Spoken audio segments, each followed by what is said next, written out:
24 April 1973।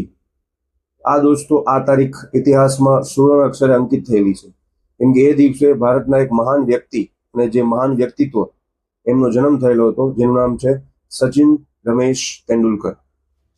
દોસ્તો આ વ્યક્તિએ 16 વર્ષની ઉંમરે ઇન્ટરનેશનલ ક્રિકેટમાં ડેબ્યુ કરેલું, પાકિસ્તાન સામે પહેલી મેચ રમેલી, અને આ મેચમાં પહેલી કે બીજી બોલ વાગવાથી એમને નાક પર બોલ વાગી અને નાક લહુલુહાન થઈ ગયેલું। પણ એ દિવસે એ માણસને ત્યાંથી મેદાન છોડીને જવાનો ઓપ્શન એ પાસે હતો, પણ એ માણસ ત્યાં શું બોલ્યો? એ માણસ બોલ્યો, મેં ખેલેગા। અને ત્યારથી ઇન્ડિયાનો અને ભારતનો ઇતિહાસ બદલાઈ ગયો। પછી એ માણસના માઇલસ્ટોન જુઓ તમે, 34,000+ રન, 28 વર્ષની કારકિર્દી, 100 આંતરરાષ્ટ્રીય સદીઓ, અને આ બધું કર્યા પછી પણ એ માણસમાં જરા પણ ઘમંડ નથી, જરા પણ ઈગો નથી।